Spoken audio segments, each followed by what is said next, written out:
This is the Slots and Sockets Podcast, episode number 27. I am one of your hosts, IRD Moose, from a random remote location, also known as my mom's basement. And my partner in crime, Turbo Penguin.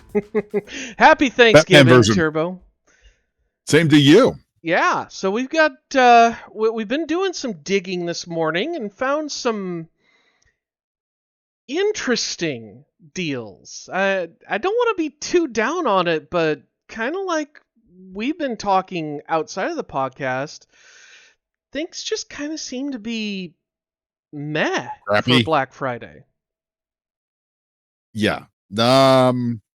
So far, nothing super exciting. The only positive really that I'm seeing on some of these Black Friday deals is hopefully some of these things, harder to find items are in stock, like processors. So let's get into it. Well, we have, we want to talk about things, and look, I want to kind of start real quick to preface by saying, look, if you're building a PC, and you have nothing, don't sit there and wait for next generation. Build a PC and start gaming, because you're going to be bored, over the next 2-3 months, and it's worth it. If you find value in it, don't sit there and wait on it. Now, if you're someone who has, an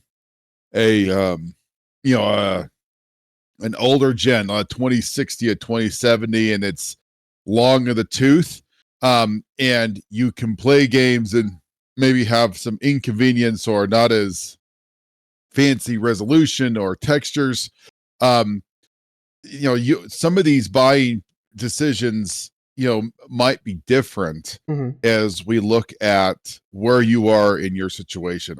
I don't think they're necessarily bad. Like, in years past where you were paying over MSRP for things, I would say that good deals on Black Friday were MSRP. We're not there, which is a really, really good thing. It's just understanding where everyone is in their purchasing path and finding value. If you find value, then absolutely buy it and own it and enjoy it. Yep. But for those who, have been on the fence and are maybe hoping to find a financial reason to maybe kind of jump in towards an upgrade or something along those lines, then I think that might be something to look at. Yeah, there might be some options there. Absolutely. And ooh, wow, I just overdrove. Bear with me one moment. Let me adjust that. Also, I just want to preface it with, I apologize if things are wonky or out of whack, because this is a remote setup. I literally threw this all together between a combination of about 1 a.m.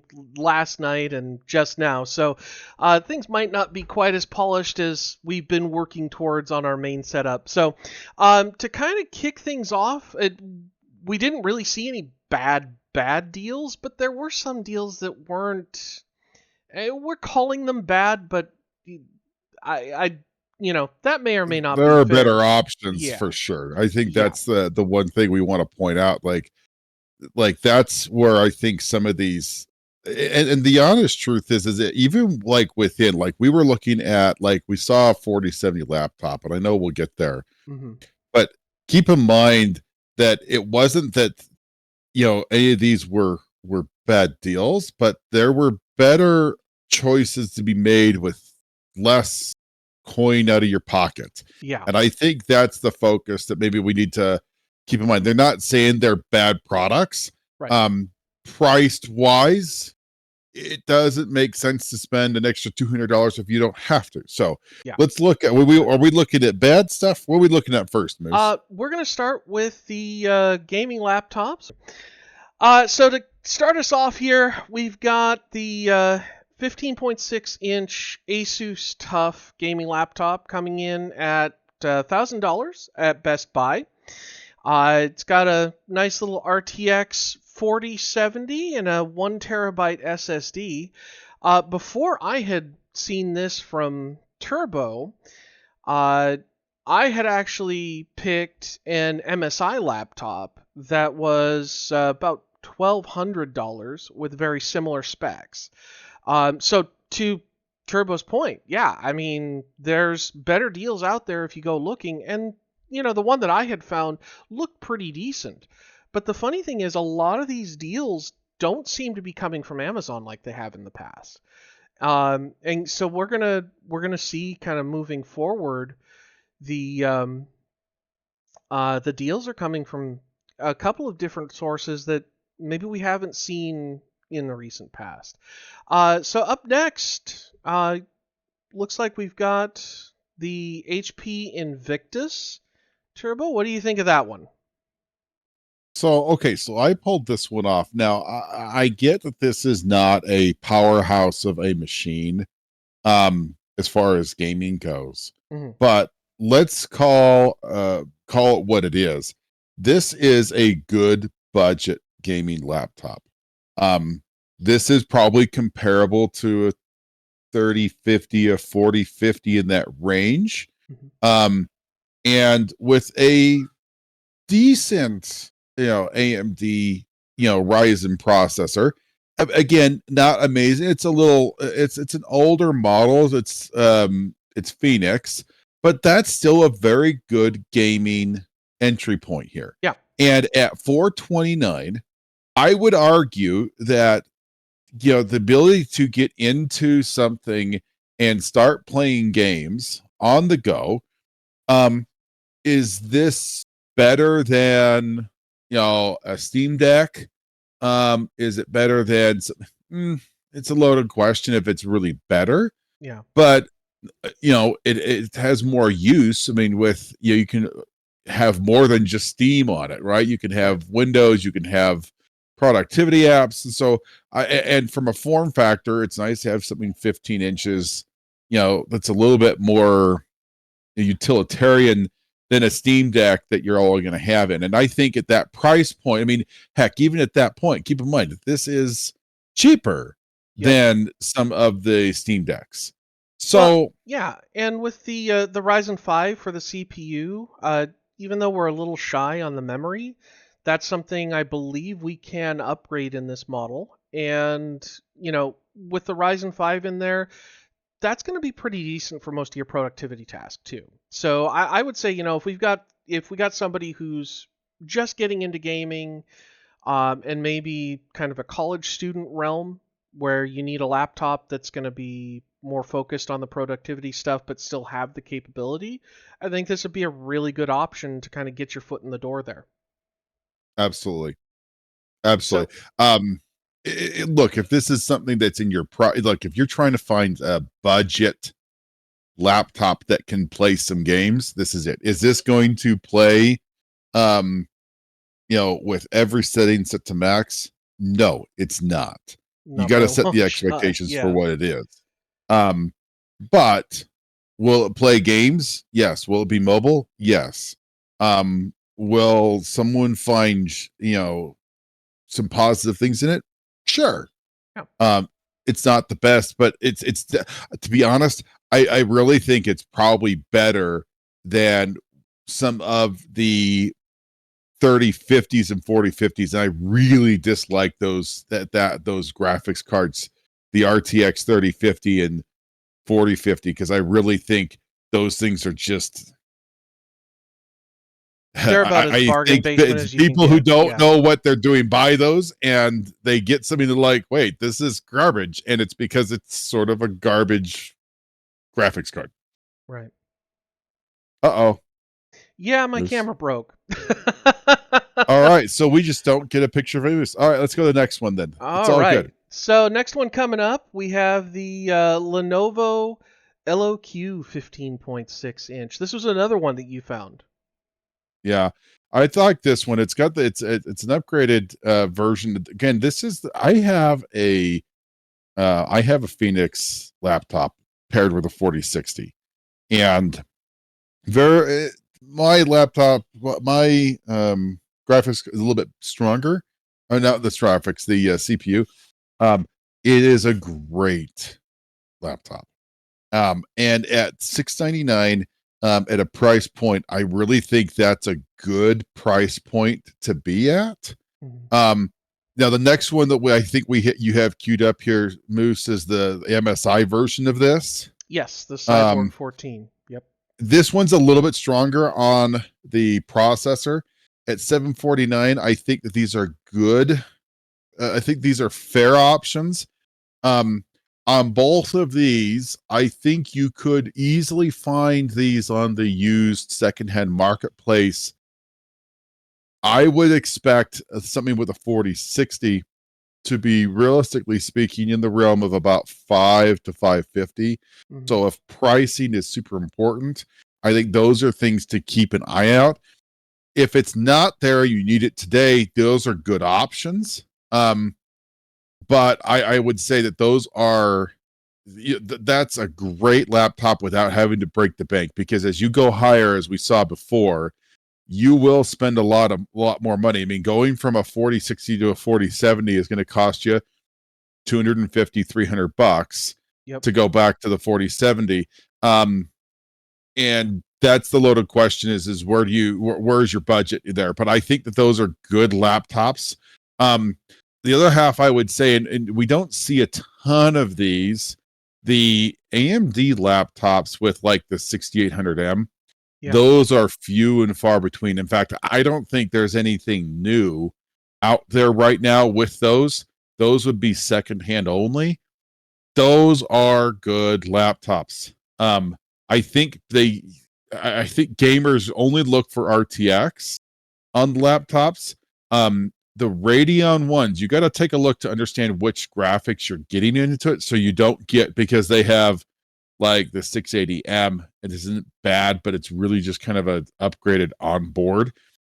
Right. And then they have discrete from Radeon, and I think that's one thing you have to just understand what you are looking at, so you can make a good informed decision. Yep. So next, and then the last laptop we have in our lineup here looks like the HP Omen, and this one's a Micro Center deal. Yeah, this one I thought was a good deal, and the reason I pulled this one off and why it's maybe a little bit different from the Best Buy Asus TUF version is really it goes to one thing. It is the processor. 14700HX, 32 gigs of RAM, and a 4070 with a 1 terabyte. If we compare that spec to spec with the Best Buy version, the Best Buy version has got half the memory. The Best Buy version still has the same graphics, has the same SSD size. But really the difference is the 14700HX. That is a much stronger laptop. And to be honest, at $99, I would say that if I had a use case where I wanted to maybe do some more on the creative side, or some more CPU intensive tasks, this would be a better option. If I was in that realm and I was not necessarily only looking at gaming, that is a good laptop. And for $100, I think that's a decent buy. Yep. Yeah. The thing I would say about laptops, and I'm just preface this by saying, we know 50 series is coming out. We know Hawk Point Strix Point is coming out. If you're not needing a laptop and you don't need it, my advice would be wait, because there's two things. We're going to have new laptops that come out that are going to use less power. They're going to be thinner. They're going to be equally as powerful, if not faster, than what we see out today. The other piece is that these laptops are going to come down in price, and the used market for these laptops is going to come down in price. Yeah. And in 6 months, could you get that HP or the 4070 with the Intel processor that's at 1100? Could you get that at $700? No. I think it's very possible you could see that in the next 6 months cheaper. Well, and you were looking at the used market too, and people on the used market for a couple of these exact laptops were selling them for what they're coming for Yeah. on Black Friday Look, deals. So, people people thinks that their poop doesn't smell. And what, mine um doesn't? Come on. all I have to say is that if you're going on the used marketplace, understand, do your research. Yeah. If it's $1,000 laptop and they're selling it for $900, that is a bad deal. Yep. And look, the notion is, and this is how I look at it, you're going to knock off at least 30% off of retail, if not more, depending on what we're talking about. Yeah. Keep in mind, if you're buying used, you're not getting any support or warranty. Right. So if this thing dies, you just have to assume that you're just out of luck. Yep. And Unless regardless, you're good with a soldering iron. and even maybe then, if you're buying it from like your friend, maybe they're, you could say, hey, I need your help with a warranty. So maybe that is, but if you're just buying it off of Facebook Marketplace, yeah. And if people are like, heck no, it's worth more than that, and say, yeah, and you get a warranty and I don't. And you can make that opinion, but the used marketplace, you just got to keep in mind that you're not getting it. And second of all, you don't know how this was used. Yeah. You don't know if this was cared for, if this was abused.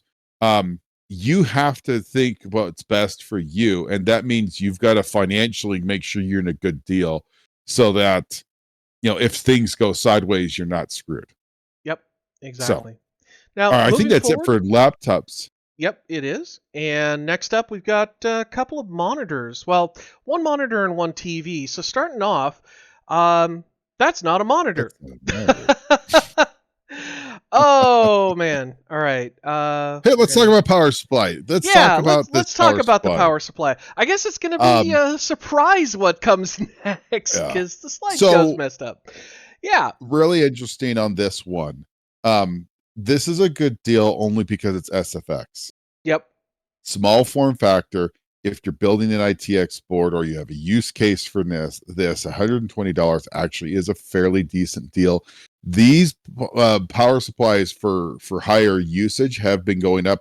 A power supply like this, being gold rated, means that realistically speaking, unless the plugs change or you have a use for a change in the power requirements, this is a power supply that will last a very long time. Yep. As long as it doesn't fail. And in a small form factor, $120 is a great deal for a name brand power supply. Yeah. Love it.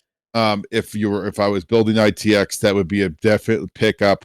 I think it's like what, 35-40% off, if I 33% off. Quite a bit off, actually. It's 179. Now take a look at this screenshot too. If you look at the 80 plus gold, what is it, the 850 watt, that's going for $299. So you're getting what, an extra 200 watts of power or power capability, and you're paying $180 less. The other half of power supply, you have to realize aging. So 1,000 watt today is not 1,000 watts in a year or 2 years or 3 years. And so as your those capacitors age, their ability to hit that peak wattage goes down.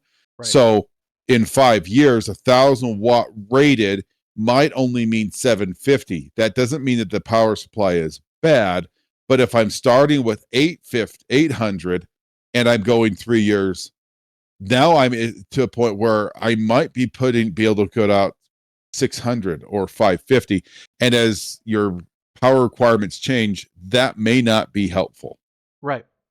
Well, I mean, it certainly would make it last longer. But the other thing too is that that aging can be accelerated if you're really pushing the power supply hard. So if you're driving a 4090 that you're overclocking the living snot out of and pulling 600 watts 24/7 from it, that's going to age the power supply a lot faster than if you just keep everything stock, you're running a 65 or 120 watt CPU, and you're running your 4090 just playing occasional games. And of course, that's talking all high-end hardware.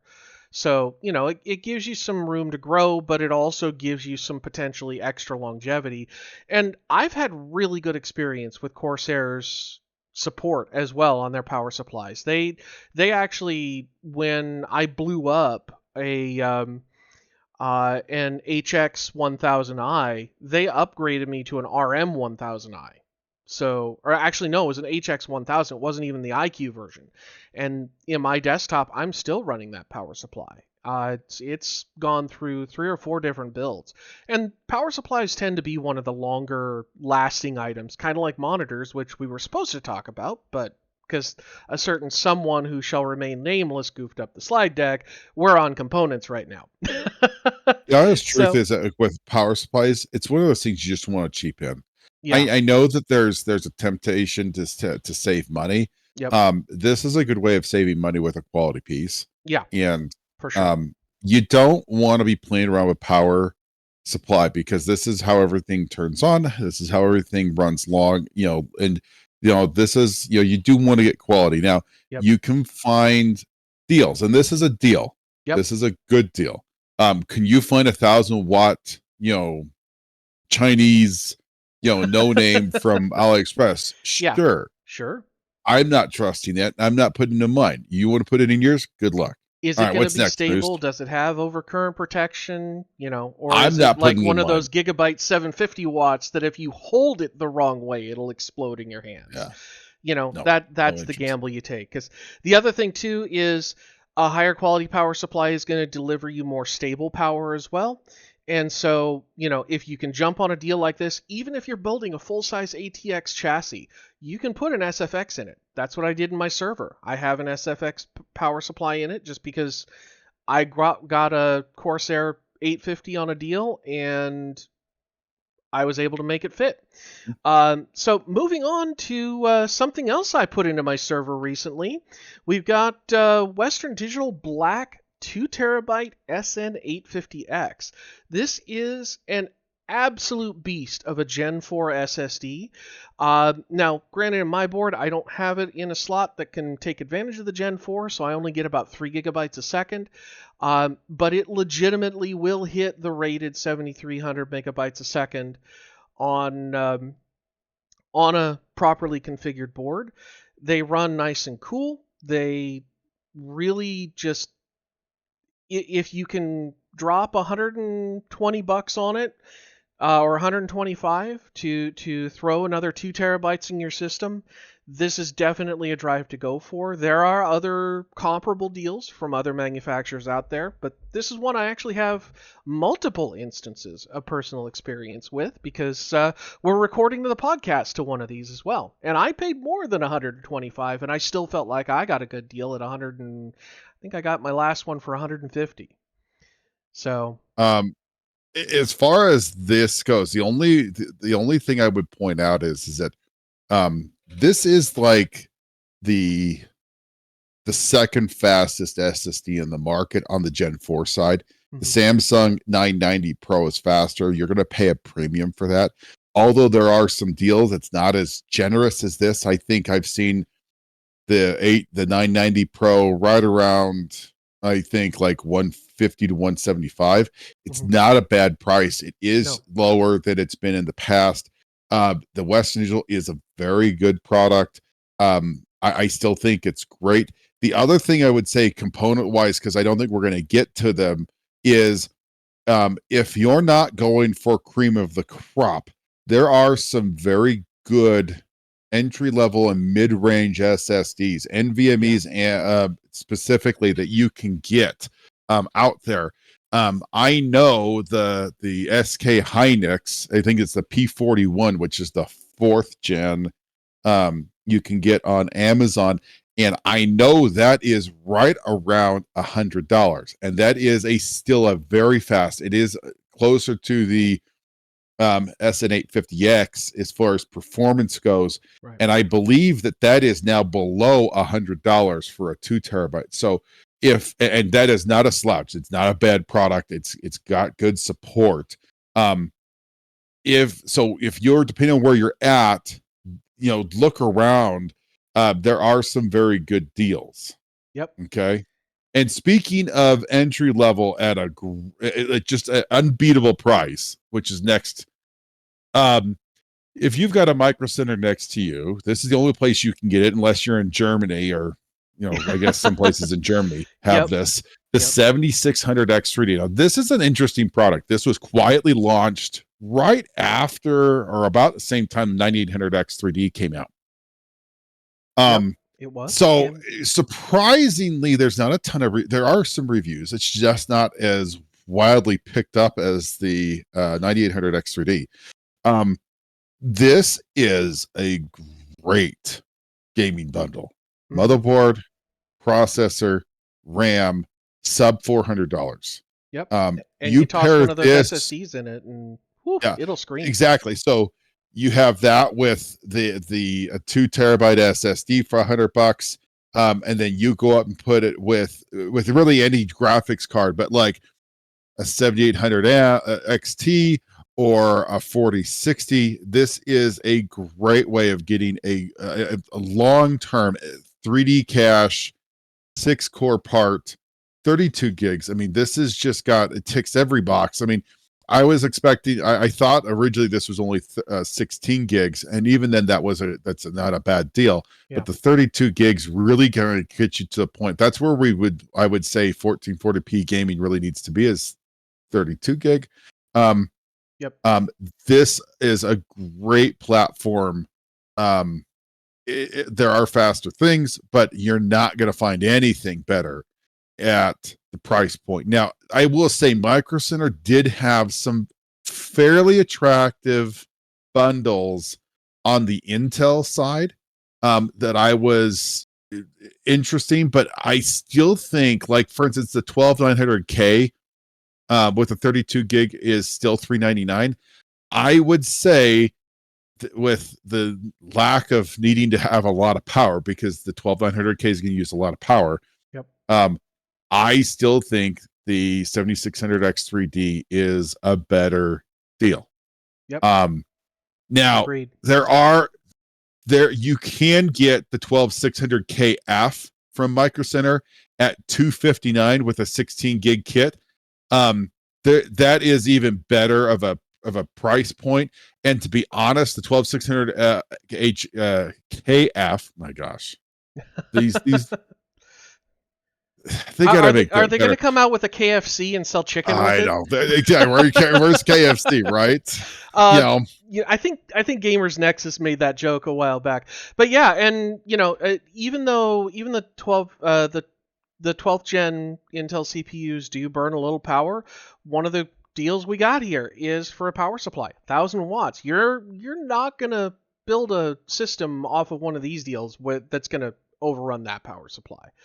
No, you could turn it into that eventually, but I mean, you got a lot of different options as far as bundles, and it's all going to really depend on where your budget is and what you're looking for as far as your future expandability and potentially the future system. I'll tell you, one of the reasons I really like that 7600X 3D is because it puts you into the realm of, in 6 months or a year, if you realize, hey, I need more horsepower than what this CPU provides, which, the 7600 is not a slouch of a CPU.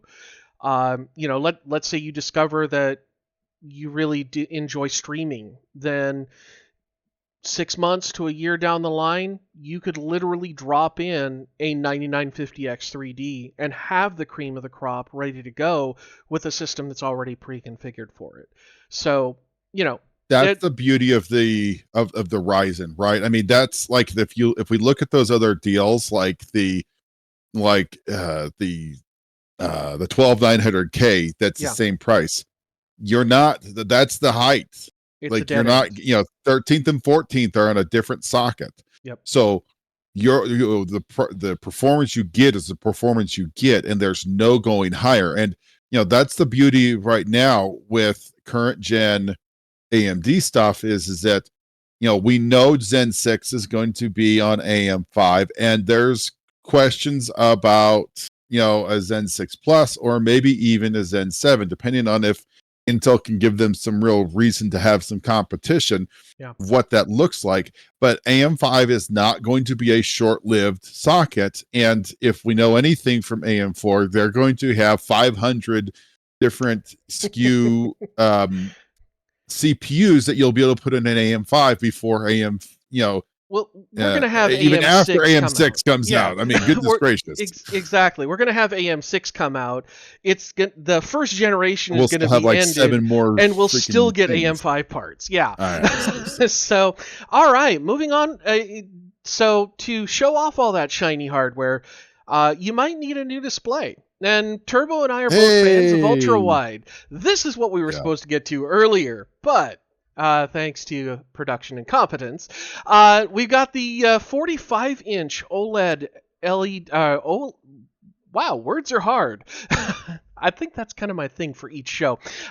We've got a 45-inch ultra-wide OLED 1440p panel here. This is the OLED version of the LG panel that I have, which is a 35-inch ultra-wide or 34-inch ultra-wide LCD. And that is a phenomenal panel in and of itself. And in this list, the LCD, the 34-inch LCD is also on sale. But you're getting a 45-inch for what I paid 2 years ago for my 34-inch. And you're getting OLED, which gives you the perfect black levels. It gives you the beautiful color rendering, which it's pretty. Yeah, it's phenomenal. And in the OLED realm, we also have a 48-inch class OLED TV. Now, yes, it is a TV. It's not going to have all the shiny, super fast refresh rates. This one, I believe, does top out at 120 hertz. But to be honest, on my setup at home, when I'm kicking back in my recliner, and I've got my keyboard in my lap, and I'm playing Fortnite with my friend, or we're jumping into Helldivers or whatever, that doesn't bug me because it looks great. LG makes some really, really phenomenal panels in the OLED market. And, if you can swing the $600 to get a Dolby Vision G-Sync ready TV for a monitor, go for it. I probably wouldn't recommend using that TV as a daily driver for productivity stuff, but for gaming, even if you're doing it on a console, I would jump on that, make it a bedroom TV. Because usually your living room TV is going to be something higher end, but if you don't already have one, this is a great option to stick into that spot. So with the displays comes the bad deals. And as we caveated earlier, these aren't necessarily really bad, but there potentially are better options out there. And to kind of start us off, I'm going to pull up one that is a laptop that is not what we had. What the heck did I do to this order? Good grief. That is correct. No, that's right. No, that is correct. You're good. That is G16. I apologize. So yeah, the ROG Strix G16. This is one of the laptops that we had kind of touched on earlier. Where no, this is different because this has the 4060. Oh, that's so right. The notion is that the reason we came across this as a bad deal is that while you're getting a stronger i7, a 13650HX, okay, what you're trading off is graphics performance. And so what the notion of why that we think that this is not a good deal is that I would have the use case of a stronger graphics card is going to give you better longevity than a faster CPU will. Yeah. So with that being said, that's why that's not it. Again, it's not a bad deal, but you just have to know on some of these things that there's a trade-off. And There's better options. in laptops, there's so many laptops. Like it is amazing how many laptops are out there. Yep. So just keep in mind that even though because here's the deal, they say it's a Black Friday deal. Mm-hmm. Okay. And I would make the argument, looking at this, that this is not the Black Friday deal that you might think this is for a gamer. Now, if I was, productivity instead, then that might be different. Right. But I mean, yeah, this will render video okay, but it's a 4060 mobile part, so it's gonna run out of life. And when you've got the first laptop we looked at, the 15-inch Asus TUF, this one doesn't make a whole lot of sense in the same price bracket. You're talking roughly the same CPU, but the 4070 is going to run circles around the Strix. The 4070 and the TUF is going to run circles around it. It's a Strix, though. That's maybe that's what it is. I mean, maybe gamers out there really are paying for that name. Yeah. Well, and this one has a lot more RGB. I mean, I wouldn't, but it has a lot more RGB on it than the TUF does, because it's got the little strip around the bottom. It's got. Please don't pay a ton of money for RGB. Yeah. There are people who will. Stupid. And, I that's not a decision I would make, but if it is one you'd make, more power to you. So coming up next is another laptop that we saw that was just like, what? They're giving you a 12500H and a 4050 for $900. When you're looking at the Victus for half the price, with, again, roughly comparable specs, the Ryzen 5 there in the Victus that we talked about earlier is roughly in the same class as the i5 12500H. So, this is one of those where if you just see this in a vacuum, you might think, yeah, this might be a pretty good deal. But when you see that, over at Best Buy, you could get the Victus for $430. Why would you why would you go with the Gigabyte? It just doesn't make sense. Agreed.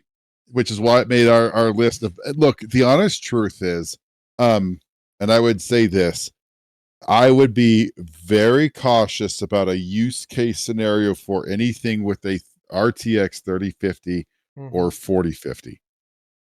Yeah.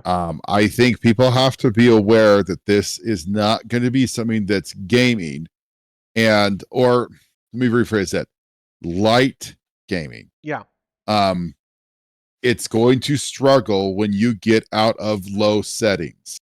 And unless you have a use case scenario for that, I mean, because technically speaking, they do have ray tracing.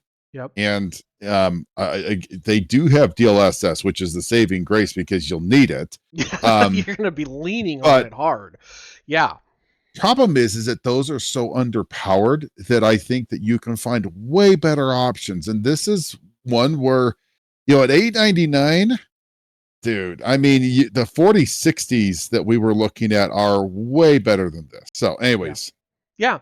Well, and this one kind of, to me, smells like one where they're just like, yeah, we'll just call the regular price whatever, and we're just going to sell it as a deal at the actual regular price we sell it at. At least that's my suspicion.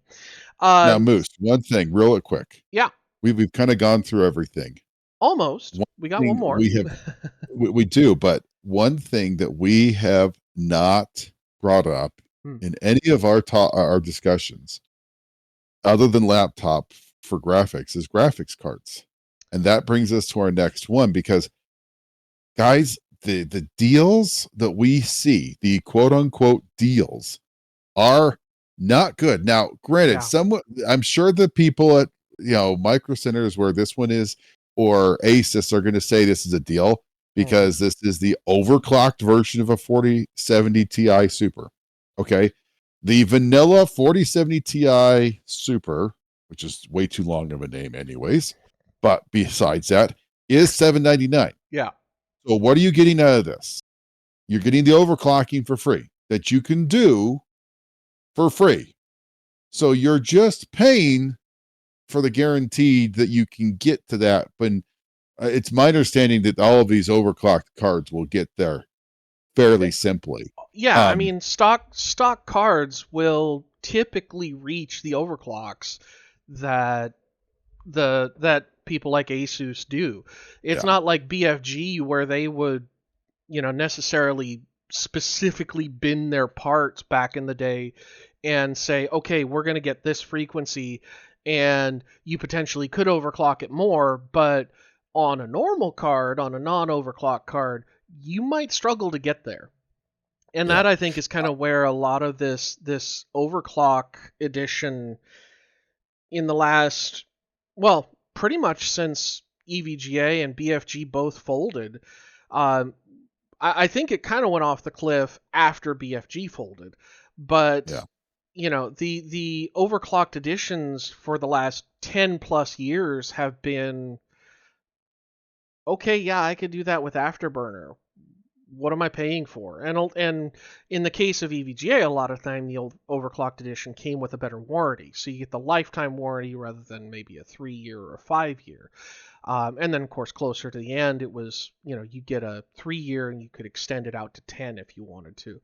But the in honest this truth case, is, looking at this, there's and nothing not only special. just this case, I'm not calling out Asus, I'm not calling out Micro Center. Yeah. Okay.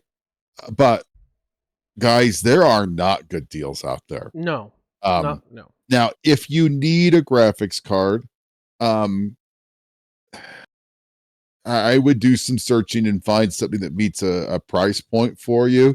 But I was expecting some fairly strong deals out here Black Fridays, and maybe we're gonna see better stuff come actual Black Friday or Cyber Monday. Now we got to keep in mind Cyber Monday may have better options. We'll see. I'm not holding my breath there. Okay. But none of these cards are a good deal.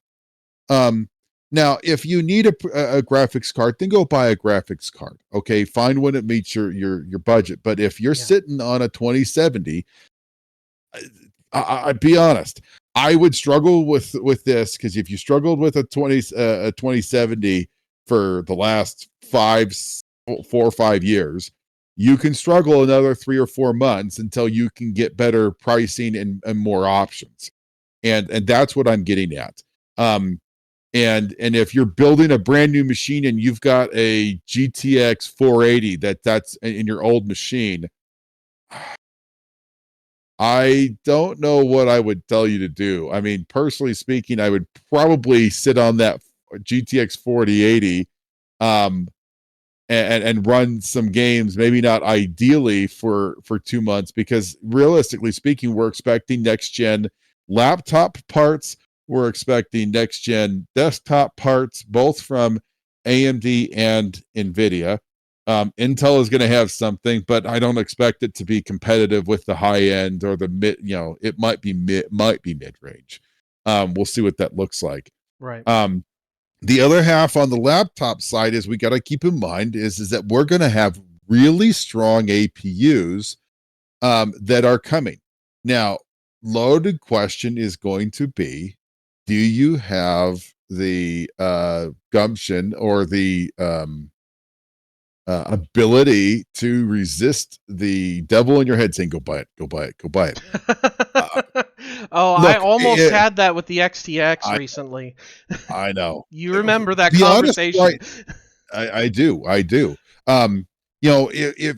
If I'm in an upgrade mode, things I would upgrade right now, I would be absolutely looking for a 9800X 3D, 7600X 3D, if I can get a used 7800X3D, I would absolutely. 7800X3D, I think, on the used marketplace is the place to be. Yeah. Because I realistically think you should be getting those for probably about 250 to maybe 300 most on the used, and that's a great deal.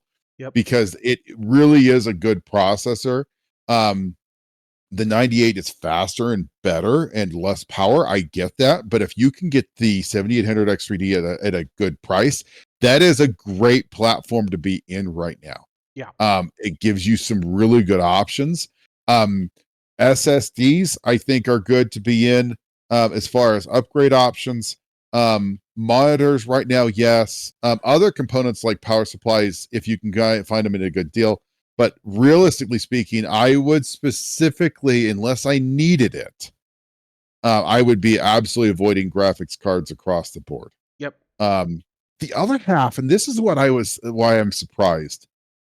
Yeah, AMD, Nvidia, all of the retailers know, like they're not surprised. They know next gen is coming. Yep. They have stopped making 40 series cards. They've shifted production into the 50 series cards.